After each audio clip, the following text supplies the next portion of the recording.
Hey, what's going on, Facebook? This is George. It is Friday, October 2nd, and it's 1 p.m. And I'm doing another live video. I hope you're all sane and safe amongst the craziness that's going on right now. Uh, Let me just wait a little while, see if anybody cares to join me. Um, Hello, I have one viewer. Whoever you are, welcome. Glad that you're here. um, and yeah, as you probably all know, we unfortunately lost a great bass player this week. At the beginning of this week, we lost the great uh, Francis Rocco Prestia, and that was a sad day. I have to admit that was, I was sad 20 years ago when I heard about his diagnosis, and I was kind of rooting for him all this time. Um, and it was just sad. It was sad on Sunday to hear that he had to be put into hospice, and then on Monday morning, when the news finally hit that he had passed, he was a true giant of the bass and a giant musician. Um, and I miss him already. What can I say? I miss the fact that you know you cannot sort of think back and or imagine, oh man, what would Rocco do in this position? I mean, you can still sort of imagine that, but you know what I mean. It's different when somebody's alive than when you think about his legacy or what he has done when he was alive. Um, There's one YouTube video that I highly recommend, and that is Tower of Power's 40th anniversary, 40 years anniversary, and I believe they recorded it live at the Fillmore West in San Francisco, and it, I started watching it again the other day, and you can hardly put it down. You can hardly not continue until the end. By the way, whoever is watching, send me some comments. I can't see anything right now. Maybe the comments have been disabled again. I am not really sure how that works, but let me know if you're out there. Let me know who's out there. It's always nice to um, put a face to a name or put a face to an anonymous audience. Anyway, um, so as I said, rest in peace, Rocco Prestia. What a giant! What's going on, Chip Simpson? Good to see you, man. What a giant! What an originator! What an original player! Just fantastic. Hey, what's going on, Alexis? Glad you all can see me and hear me. That is great. Um, I'm good, Chip. How you doing? I hope you're doing well. I hope you're staying safe and sane out there. It ain't easy, that's for sure. Um, so yeah, I just wanted to say my. Also, I wanted to say put out my condolences to Rocco Prestia's family. I'm sure that he had a family, and their loss is probably the biggest from all of us. So keep them in your minds, keep them in your prayers if you choose to pray. I'm sure they will appreciate that. All right, Chip. Good to see you, man. Um, yeah, and coming to this week's subject, which is my favorite bass performances in the last 5 years. And in a lot of ways, Rocco Prestia's influence, actually went into the determination of what of the music that I chose for this live video. I read in many of his interviews that when he was growing up, because people always asked him like, who were the players that you copied, that you wanted to sound like, and all of that. And he always answered that when he was in his formative years, or when he was a teenager, whenever he started playing, it wasn't really players, it was more artists, it was groups, it was the sound of certain artists, the sound of James Brown, the sound of Sly and the Family Stone. Like, he didn't necessarily think about the individual bass players. Of course, the sound of Motown made a big impression on Rocco Prestia. Um, so he was thinking in terms of sound of various artists, of various studios, time periods, all of that. And I was reflecting on the playlist that accompanies this video, and I have to admit that reading those interviews with him many times over definitely influenced me, because I had to look up a lot of the bass players of the artists that I put into this playlist. I wasn't necessarily thinking in terms of bass players. I was thinking in terms of songs and bands and projects and artists and all of that. So Rocco Pestia has left an incredibly big mark on all of our consciousness, and in my opinion, that is always the sign of a true artist, of a really important artist, and somebody who communicated through their art. Um, Boy, he will be missed. I did see them once live at Irving Plaza, and years later, I heard a lot of people kind of complaining about that gig, saying that it wasn't steady and all that.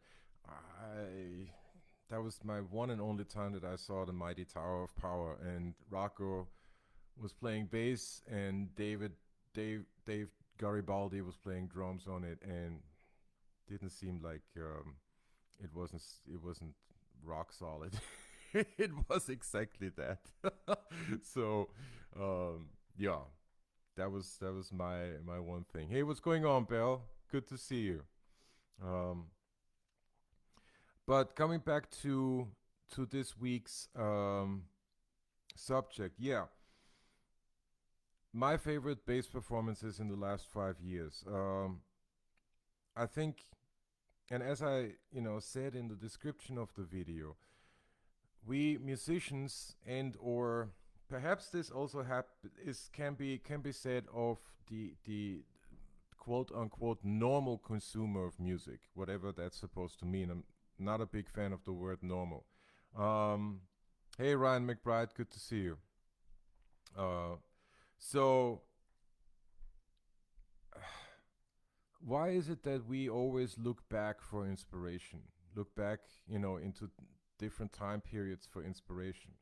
Why is it that it's so easy for us to find inspiration and emotional content with music that we either grew up listening to, or that even goes beyond that? Like, I was born in 72, and I like to listen to a lot of 60s music. So why is that? And why is not the other thing the norm, so to speak, which would be, or the other behavior, I guess I should say, the norm, which would be to listen to music that's happening right now, that is in the present.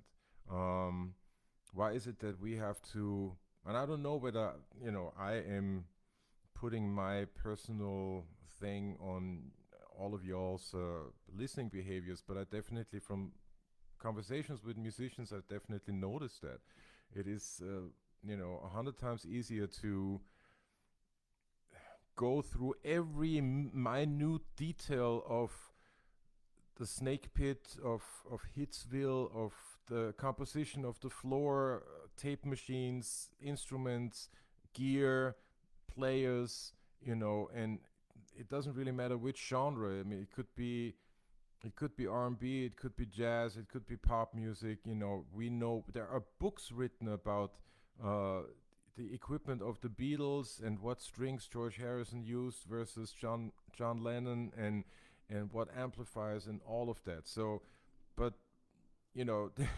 think about music makers of today, and very often the conversation dies, and um, platitudes like, "Oh, I hate everything that's contemporary. I just hate that music, and I hate everything that's happening in the charts right now." Like those kind of platitudes are very often heard and very often put out there, predominantly, of course, from musicians, because that's my social field, I guess. So I I wanted to challenge that a little bit, and I thought that as much as it is, and everybody who's been watching these videos, knows like I like to go deep into the style of yesteryear, be it the uh, jazz stylings of Billie Holiday and who came before her and who was playing with her, or, even a step further, go back into, what did Willie Dixon record and all of that stuff, going all the way to via Stax, via Motown, going into the stylings of Bob Marley and all of that. I like to do that research. I like to go deep. I like to learn that music, you know, of course, partially from an analytical point of view, but always hopefully based on an emotional connection. So let's use that and go into the present, and or at least, into as much of the present as I can sort of grasp, because there is a lot of music happening right now, and I believe there's always a lot of music happening. If putting this playlist together and doing a little bit of research that I have done, if that teaches me anything, like there's always a lot of music happening, and it's perhaps one reason why we shy away from the present is because there is so much, and it's almost too much, right? It's almost we kind of lose our grounding. We lose. Okay, well, what are we supposed to, um, I don't know, emulate, copy? What will inspire us? These are all questions that sort of, to a certain degree, really mirror a confusion underlying the idea of, like, why do we listen to music?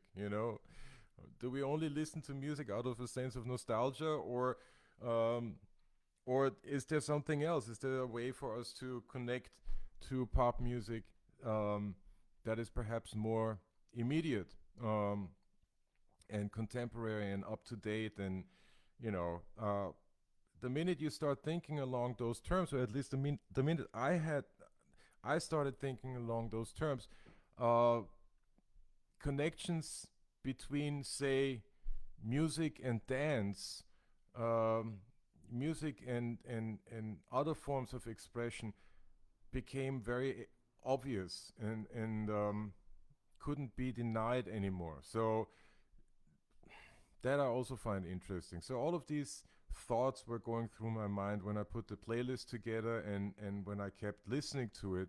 I'm gonna play some examples from it. I'll try to keep the video, as always, within 1 hour plus. Um, that seems to work really well, and of course, before I get into playing some of this music, uh, I would be amiss not to mention that, a little bit of housekeeping. Um, First of all, as always, if you want to get in touch with me for teaching and recording, please email me at george@georgefarmer.com. And if you want to contribute to the cause, there should be my financial information in the description of this video. Um, and I highly uh, appreciate all of your uh, donations, all of you who have donated so far. Thank you very much. I very much appreciate that. And generally speaking, I do want to point out that I appreciate all of you spending this hour with me every week. This is a lot of fun. I hope you all enjoy this. I hope you all can get some some good information out of this. This is certainly my thoughts and my concepts that I'm sharing with you, and hopefully this spurs or inspires, motivates. You know, one can hope. What's going on, Ali Telfer? Good to see you, man. Leo, good to see you. Leo, I don't know what did you miss. You didn't miss anything. You're here with us. It's all good. Anyway, so let me get into this music. Uh,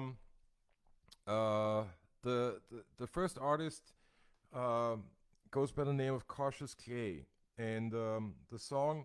And also, before I go into these songs, some of these, if you take a look at the playlist, some of this music I found in form of singles, right? And some of that, also you can always just see one song in there, and some of it I found in form of complete albums. Um, and for the last couple of days, I kind of tried to listen to the various artists the where I found the latest album to find like a single that would sort of be a good example for what I'm trying to present here. And I couldn't. And I guess that's also one of the difficulties that comes with listening to contemporary music, that you sometimes have to listen, you really have to make an effort to listen to an entire album and listen to it over and over again until it opens up to you. And we live in a fast-paced world. Maybe again, I don't have an answer to this. I don't have a definite answer to this. I just want to propose ideas and concepts. But maybe that is one of the reasons why contemporary music is not as often talked about than say stuff from years past. But coming back to this list, so the first artist is um, this gentleman by the name of Cautious Clay. The song is called Cold War, and of course I'm a bass player. I would imagine that a good number of people who are watching this are also bass players. So my tastes are very much influenced by my chosen profession. Now that doesn't mean that you're gonna hear like an hour of solo bass renditions of anything. That's cool. But as I said, like Rocco Prestillo's influence definitely is coming through in terms of I listen to artists, I listen to projects, I listen to bands, I listen to albums. So here's the song Cold War by Cautious Clay.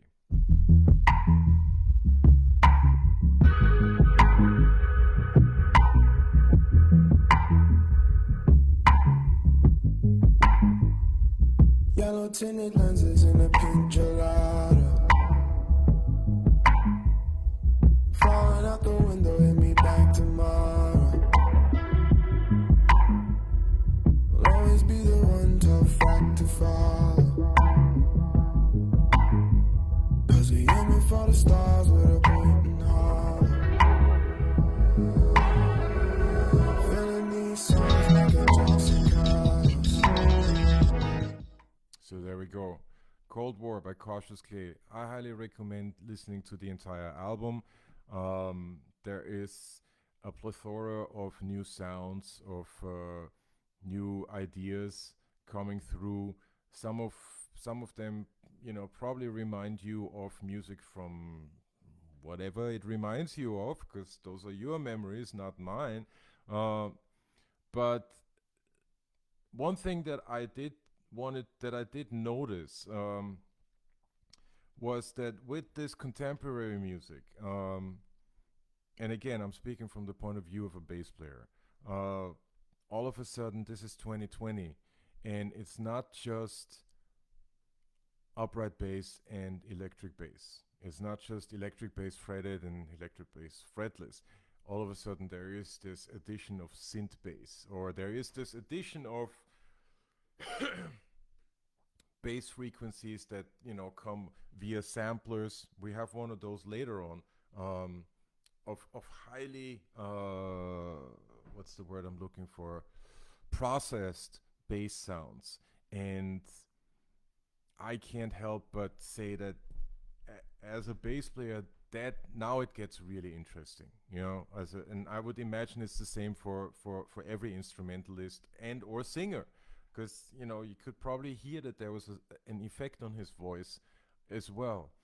So all of a sudden now we're getting into the territory of textures and new textures and sounds that perhaps influence our memory and or our taste, our aesthetic. So that I find very, very enriching and very interesting. So let me move on to the next artist because he's a good example of what I was just talking about in terms of textures, in terms of sound. What's going on, Oscar Bautista? Good to see you, man. Joey, what's going on? Um, and the artist is Thundercat. In my opinion, it's impossible to have a list of the best bass or the favorite, I should say, favorite bass performances of the last 5 years without including Thundercat. There have been a slew of of new bass players that have come onto the scene, and perhaps Thundercat in this context is an example for all of these new players that are now making waves and inspiring people and putting their music out. Um, who comes to mind? Just so I can kind of back up. Well, it'll come to me. But Thundercat is definitely one dude that I wanted to have in this grouping. I find his work incredibly inspiring. The fact that he is that he burns on the instrument and at the same time sings blows my mind. The fact that he, unapologetically uses sounds on the bass guitar that are drenched in effects is something that really appeals to me. Um, so here is Thundercat with them changes.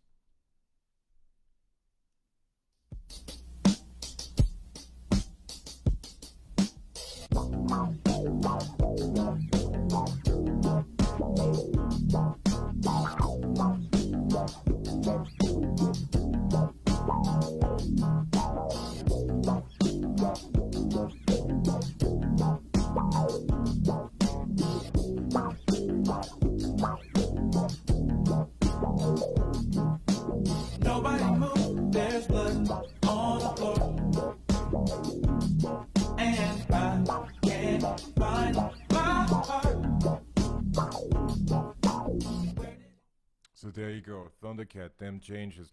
Check out the entire album. It's that particular song is not from the most recent album, but check them out. It is just fantastic music. It's highly original. There is an element of I don't know, adventure comes to mind that I really appreciate.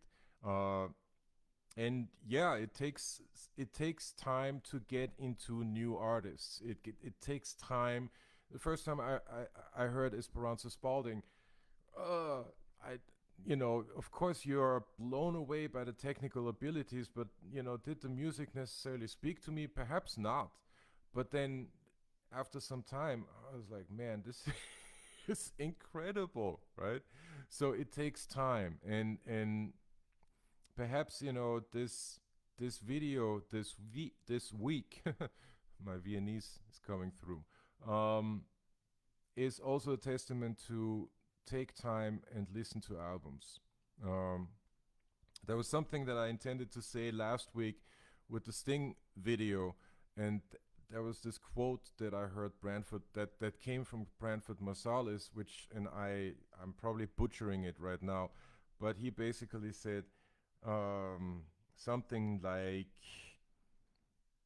there is no musical question that hasn't been answered on an album, right?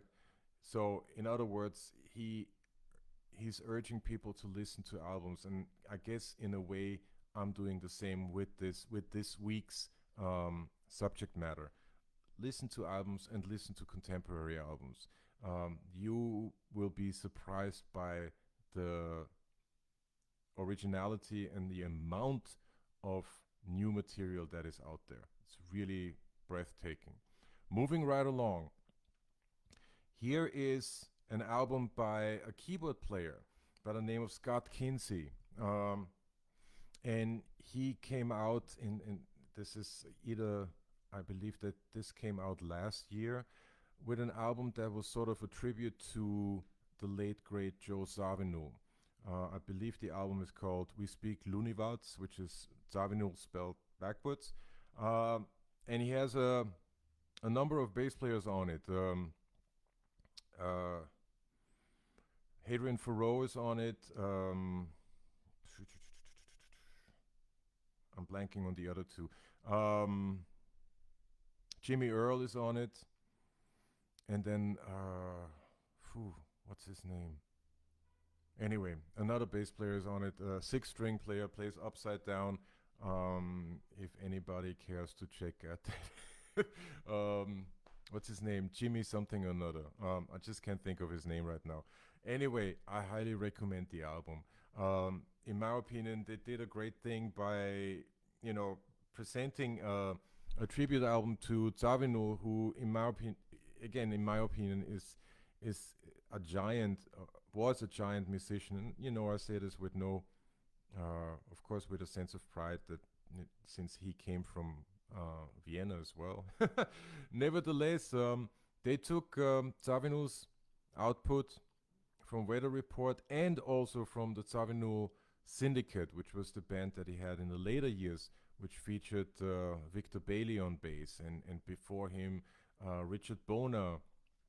What's going on, Archibaldo?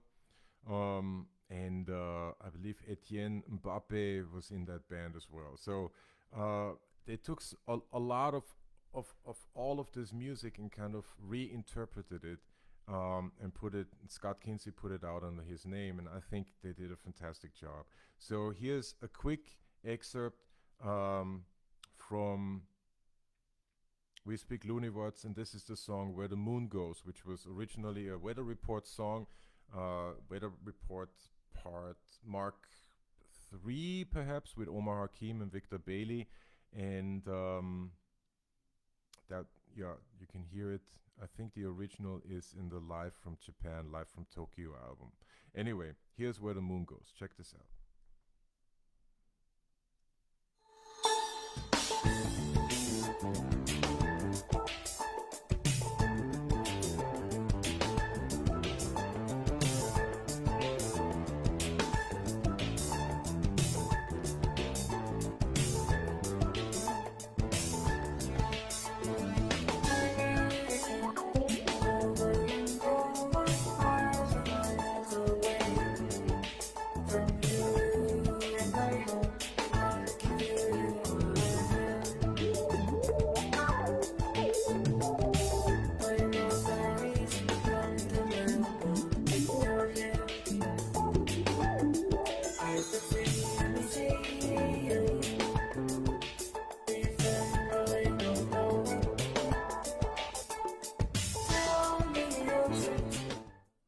So there we go. We Speak Lunivarts, the music of Joe Zawinul. I highly recommend it. It's a great album. I love listening to that. I'm a big Weather Report fan, and overall, I'm a big Zawinul fan. I met the gentleman personally, and he was always nice to me, and he was always um, warm, open, welcoming, just inspiring, motivating, everything.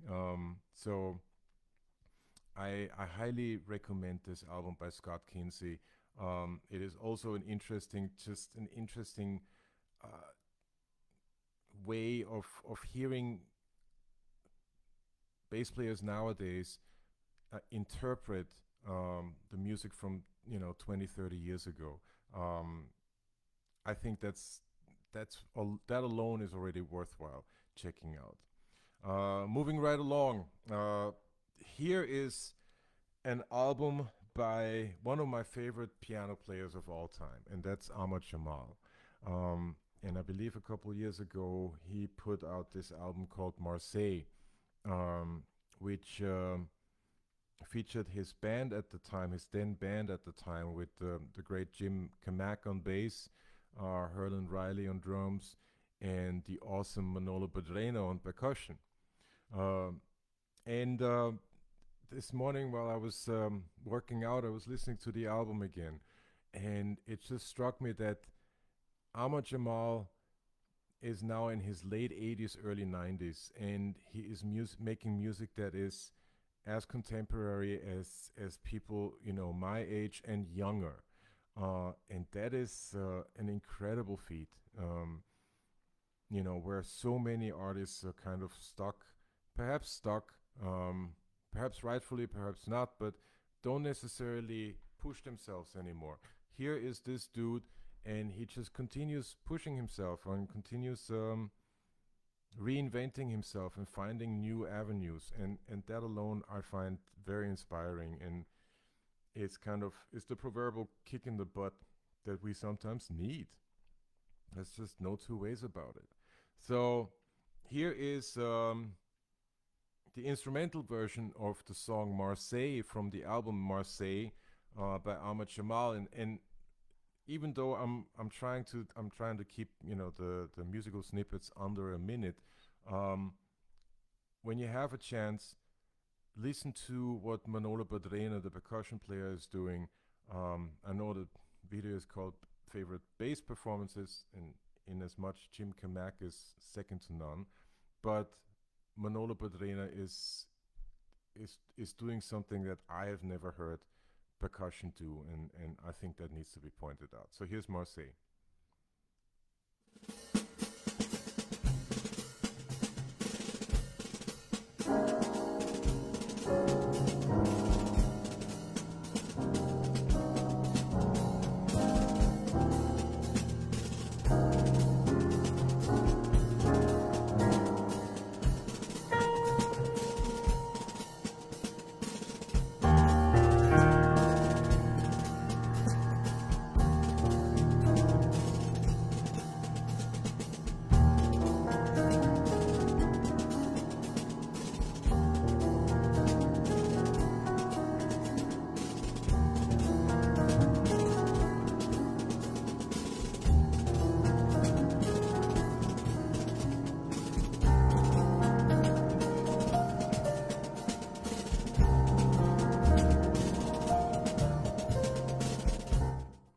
So there's just, again, this is just a taste of what this album sounds like. It's a great album.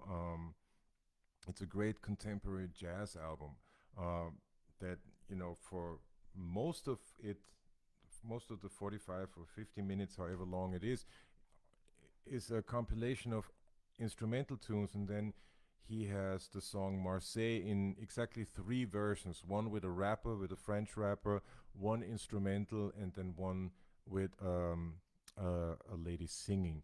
And yeah, it's a great exploration of sound, and I don't know whether this particular snippet was enough to also show a little bit or focus a little bit on the artistry that Manolo Pedrena on percussion is exhibiting, because it is stunning. It is really mind opening and mind blowing to for me, at least. So again, and this was one of this particular album, or this particular song, this output from this artist was one of those examples where I couldn't find a single song. It's so when you go to the playlist, you will find the entire album in the playlist, because I wasn't able to focus on just one song. It's kind of, it is so new, and so again, for me, new music is always adventurous. So it is for me so adventurous that I put something on and I listen to the entire album. Eventually certain songs will sort of stand out to me, and I guess that's part of how aesthetic is formed.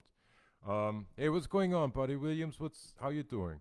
Listen, Buddy, if you have a second, check your text. I sent you a text earlier this week, so let me know what you think. All right.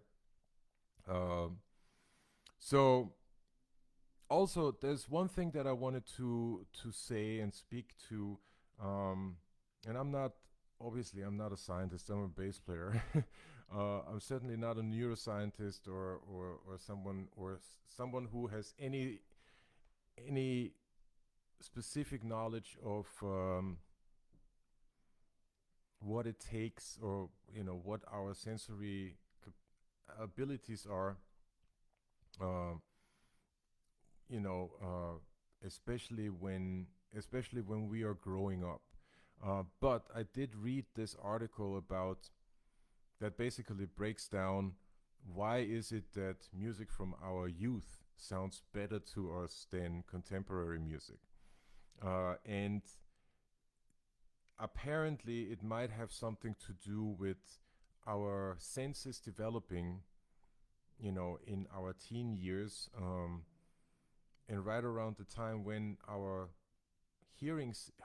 sense of hearing develops, is also a development of aesthetic. So basically, up until then, we are being told this is good, this is bad, and right around the time when the hearing develops fully is when we start making up our own mind. And perhaps that might be again, one of those explanations of why we are so prone to looking back instead of being in the present.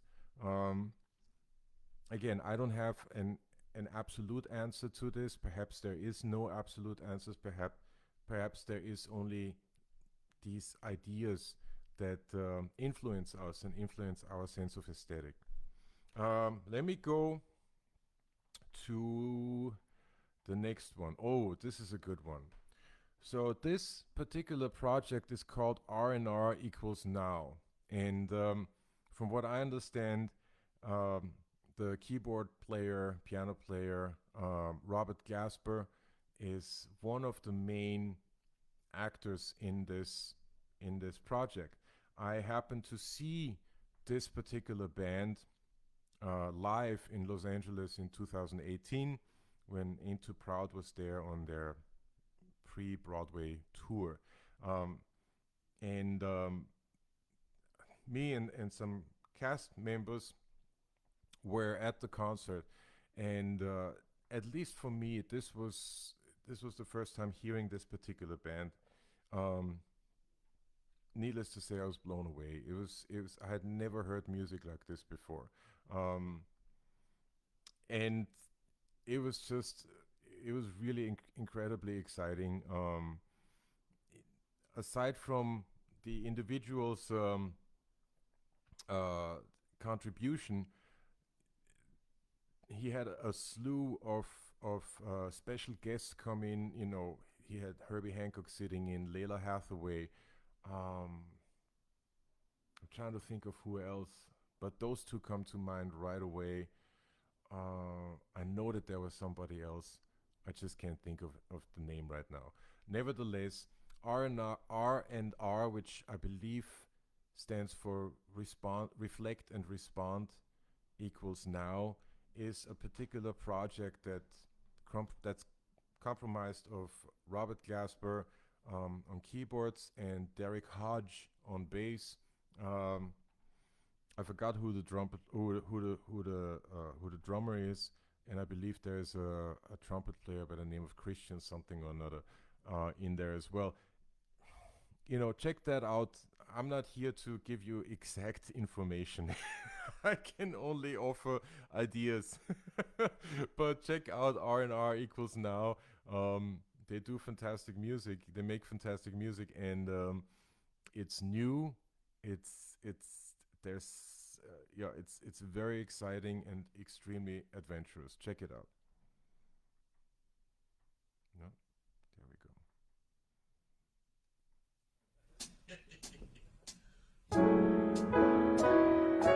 go.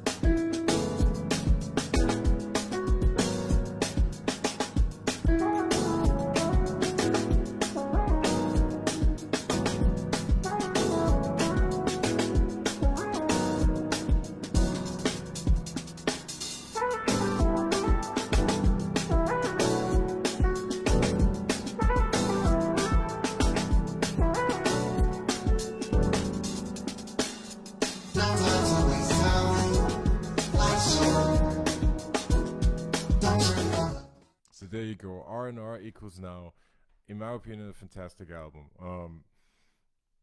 And the way Derek Hodge plays on that album and pretty much in all of his solo albums as well is so fresh in my opinion and so interesting. Um, I think the dude definitely deserves props and deserves a lot of focus. So check it out. I again one of those albums where I couldn't find a single song. Listen to the entire album. I know I did. And the same goes for the next artist, and that is nobody else but the mighty Michel Ndegeocello, who came out with this album, I believe, in 2017, called Ventriloquism, which is a collection of covers. I'm not really sure whether all of them are covers or whether there might be one or two originals in there. Nevertheless, um, these are songs that were very well known. I mean, Sade's Smooth Operator, Tina Turner's Private Dancer. Let's see, what else do I have here? If I go to album, will it show that to me? Oh yeah, Princess. Sometimes it snows in April. Okay, P Funk's Atomic Dog. um, so and the list goes on. All of these songs are really well known, right? They really made a mark on pop culture, pop consciousness, call it what you will. Um, I think it takes a lot of courage to reimagine these songs and put your own spin on that and put that out there. Um, and as such, this was again one of these examples where I couldn't just pick one song. I had to listen to the entire album, and I still do. And every now and then, it's I find myself with listening to contemporary music, where I definitely have to make a very conscious effort um, to continue listening to it. It's you could say that that's a sign of the times with the Instagram attention span, being diminished. Sure, but in my opinion, it comes down to your own choices, and just making a choice and just saying, okay, I'm not gonna do anything else for the next 2.5 minutes. I mean, I got 2.5 minutes, and if I really didn't like it, okay, so then at least I know that I didn't like this particular piece of music.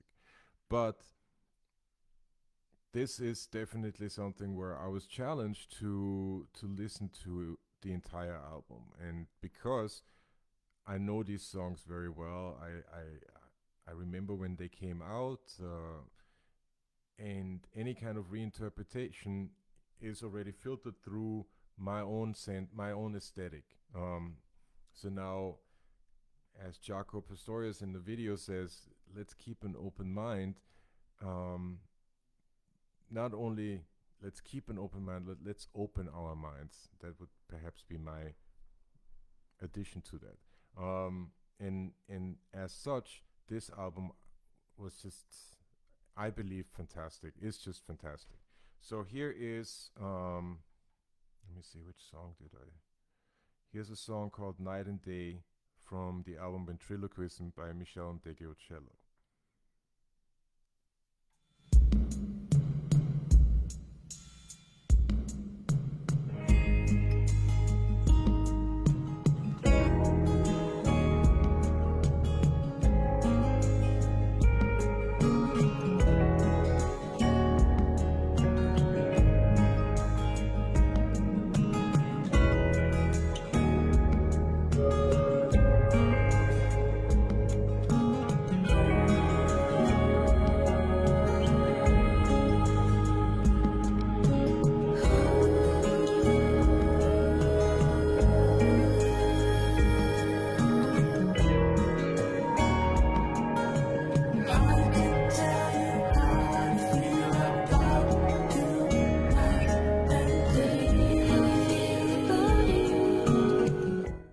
So there you go. Night and Day, Michel Ndegeocello. check it out.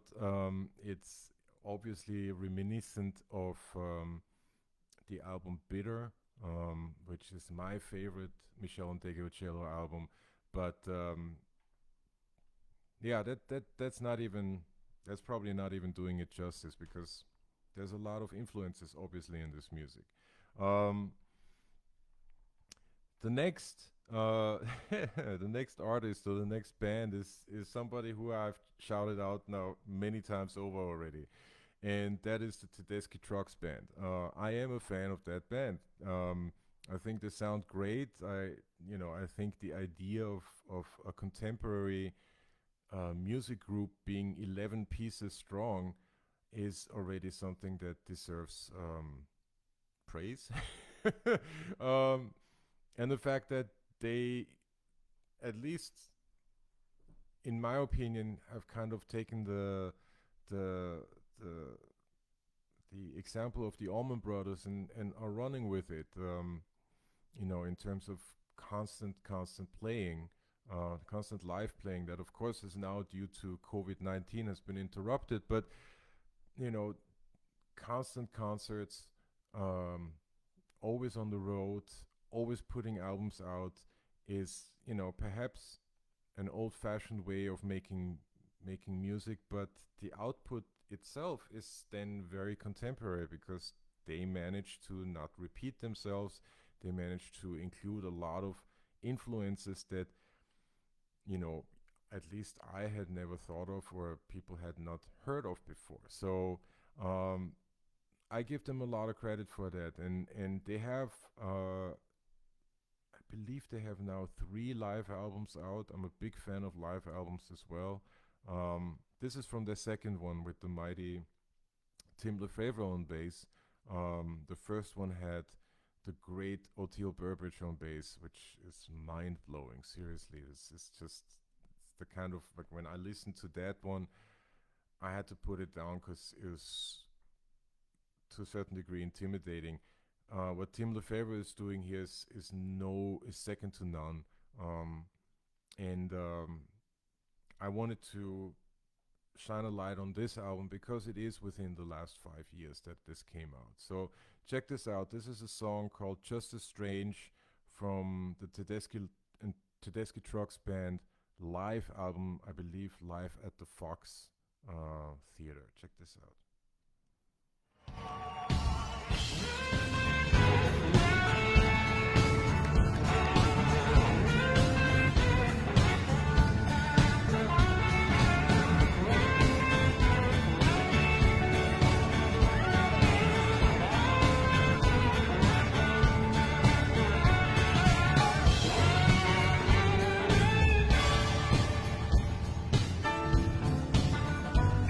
I've got to leave that earth alone.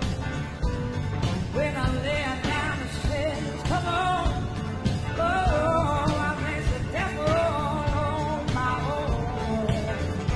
Gonna scratch it for till he comes. Let's face me. Ladies on my mind. All right, Tedeschi Trucks band, Just as Strange. Um, for those who might be interested in these things, try transcribing this bass line. First of all, the mix is really not bass friendly, but this only sounds like laid back. This is one of the most um, busy lines that I have probably ever heard. So check it out. I'm a big fan of this. All right, let me move on to the next band, which the thought of that band just always makes me smile and makes me happy.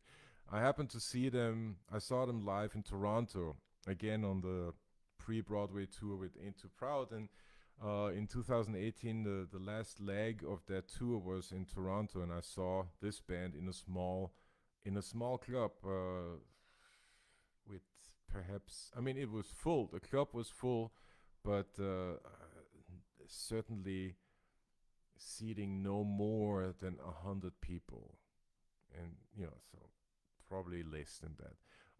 The band I'm talking about is Ghost Note, with the awesome Mono Neon on bass.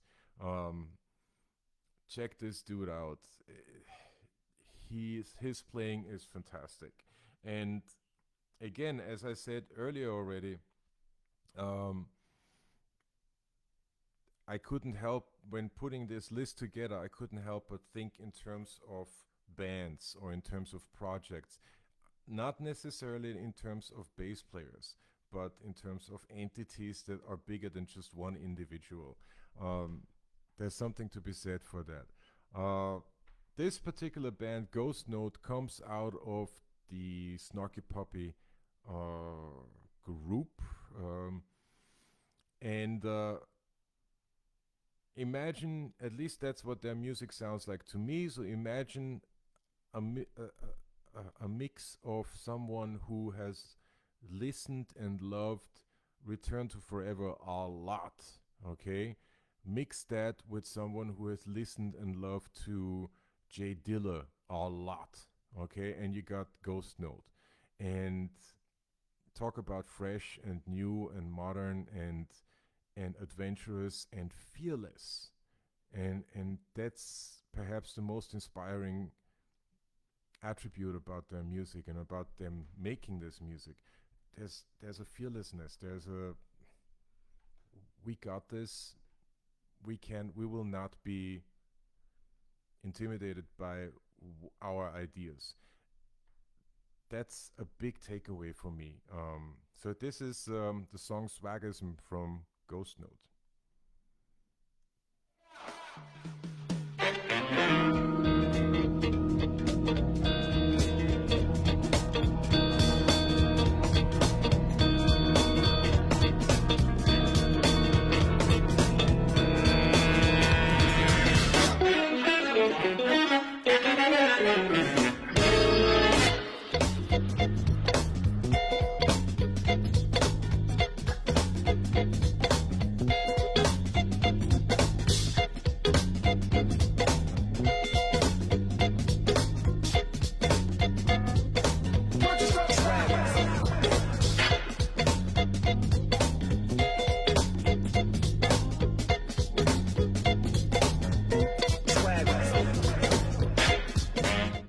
So there we go. Ghost Note.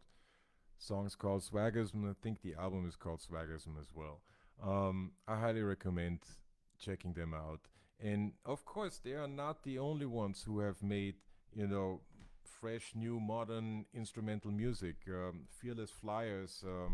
And there's a bunch of other bands that I cannot, I don't remember their names right now. But check it out. All of a sudden, there is an influx of um, contemporary instrumental music. Who would have thought that that was even, that would be on vogue 10 years ago? But here we are, and young people are listening to it, and young people are, at concerts singing the line to Dean Town by Wolfpack, singing the bass line to Dean Town by Wolfpack, live. Who would have thought that that would be where we are? But here, this is where we are right now, and it would behoove us as contemporary musicians to, again, open ourselves up to these influences and to the music that is happening right now. I think I got two more. Check this out. And with the next one, I did break my own rule a little bit, because the next song didn't come out in the last 5 years, perhaps 6 years, seven. Sue me, it's my show. But the reason why I did want to include it here in this list, because it's a great example of, at least in my opinion, it's a great example of a modern approach to bass playing, modern sounds, textures, frequencies, all of that. The next two songs are actually great examples for that. This is by a British band by the name of Disclosure, who had, I believe, a hit with this song, sung by Sam Smith, the British pop star. And I don't know whether the example that I'm going to play, which is probably a little less than a minute, is giving it enough credit. But check out the bass sound on this song. It's I certainly had not heard anything like that before. The same thing can be said for the song that I'm going to play after this one.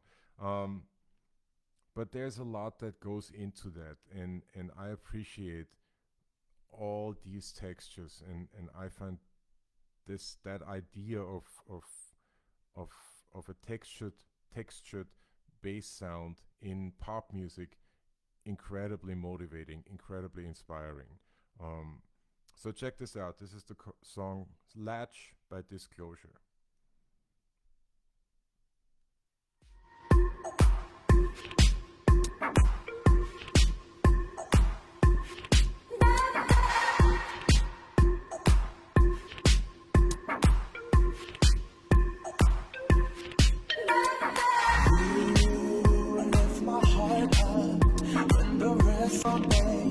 Now I know what I have found.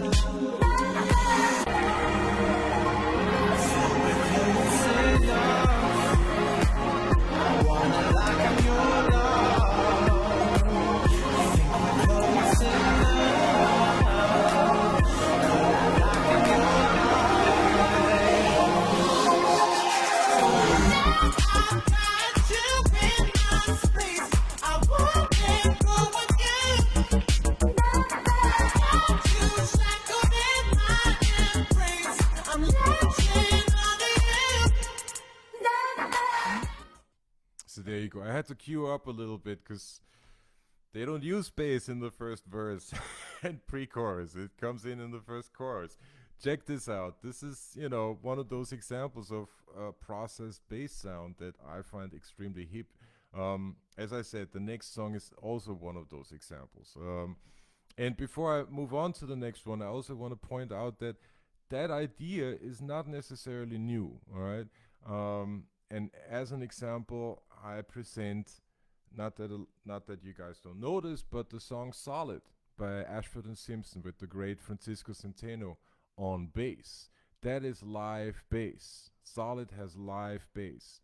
So check that out. I'm not gonna give away his secret. I'll try to get a video of him together for the next couple months, but Francisco is a bad dude. And this sounds, when you hear solid, it sounds like what you just heard, but it is live and played. Whereas Disclosure, the song or the artist that I just played, used a processed bass sound, and again, very, very interesting, very new, at least to my senses. And that brings us to the last song in my list. And I had to give a shout out to one of my employers, Duncan Sheik. This song is from the cast album of, I think it's the British cast album of the show American Psycho. And this is one of the. I talked to Duncan about this a year or 2.5 years ago. No, that was 2019. Wow, time flies. 2018, 2 years ago. And I asked him, like, how did you come up with this bass sound? Because it is still blowing my mind. I think it's really well done. From what I understand, there was a lot of Ableton involved, which is a platform that I don't really understand, or that I conceptually have a hard time understanding. But those who use it swear by it, and Duncan made great use of it. So I wanted to include this in this list. This song is called "Not a Common Man," and I'm gonna cue up again just to get to the juicy bits. Look at history, open the books. There are statues with great looks. So much more I won't do. Is the same thing true of you? I am needed. So much more. Every pleasure is a goal.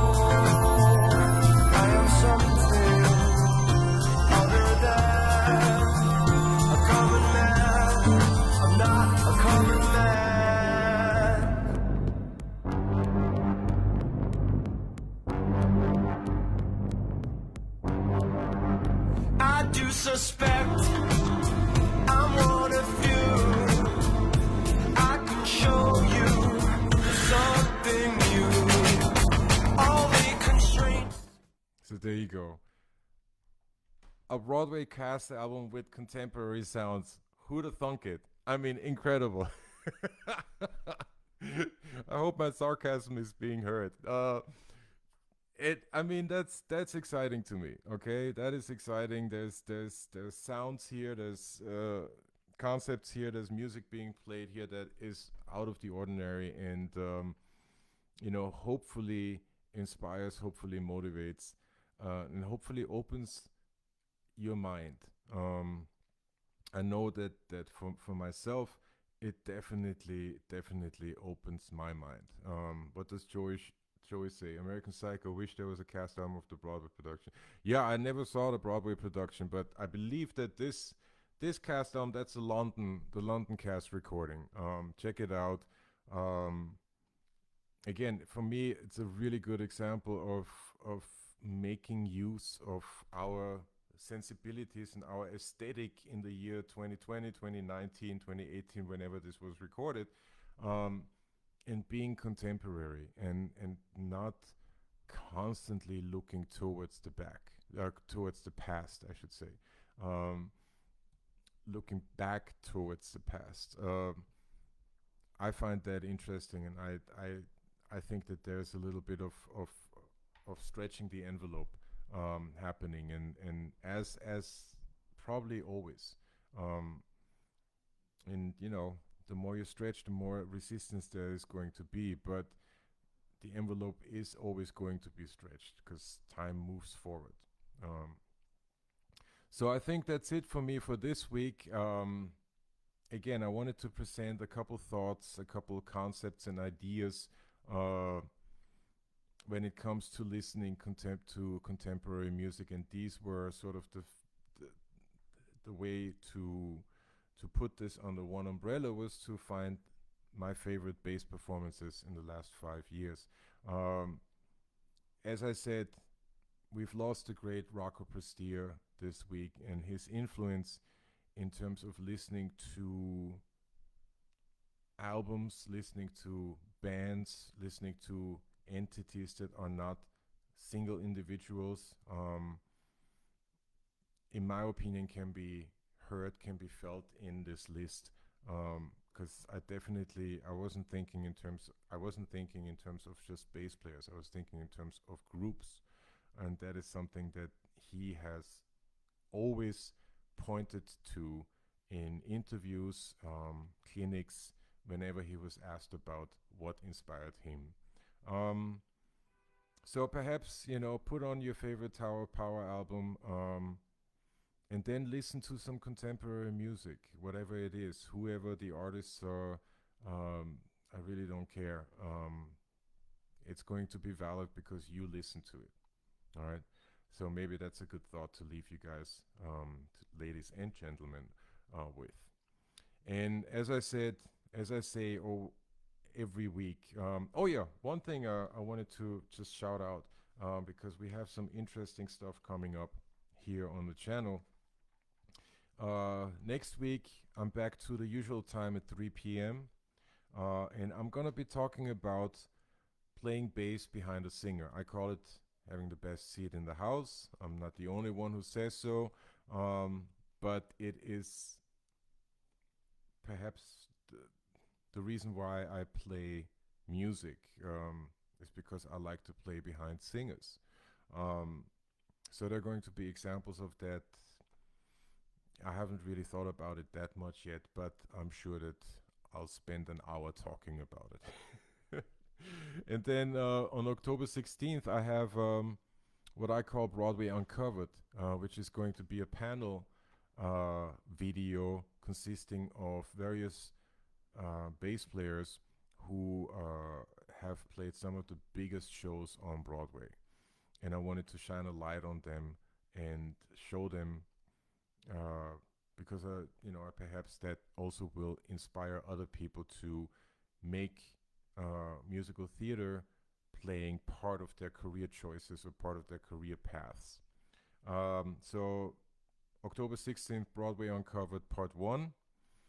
October 23rd, I'll have a guest, and that's going to be the mighty Ruben Rodriguez. And I call that The Gospel According to Ruben. I first saw Ruben in a clinic a number of years ago, and I've been a fan ever since. He's one of the most prolific bass players in town. He's a great, he's a giant of Afro-Cuban music, and generally he's a great bass player, and I can't wait for that conversation. I think that's going to be really cool. And then October 30th, I'm doing Broadway Uncovered Part 2, again with a bunch of bass players who you perhaps wouldn't expect or wouldn't expect to be playing the biggest, and I mean the biggest hits on Broadway. So, shows that are grossing millions, if not billions of dollars. Um, so here are the bass players, at least for those shows, um, presented, so to speak, in with the hope of inspiring a new generation of players who otherwise perhaps wouldn't see themselves in this career. So I hope you all got some good information out of today's video. It was something that I really enjoyed very much putting together. I enjoyed putting this playlist together, and this listening to this music is, as I said now many times over, very inspiring to me. And it, you know puts you in the here and now, into the present, perhaps like no other art form. I don't know. My chosen art form is music, so I rely a lot of my sense of contemporary aesthetic through what I hear. Um, I can only recommend making a point of listening to contemporary music. It enriches your aesthetic. It will enrich your possibilities to express yourself. And after all, that's what we always have to work on. All right, so enough of that. I want to thank you all for spending this hour with me. As I said, I hope this is motivating, perhaps inspiring, and as I always say, be kind and be cool, and remember we only have each other. I'll see you all next week. Later.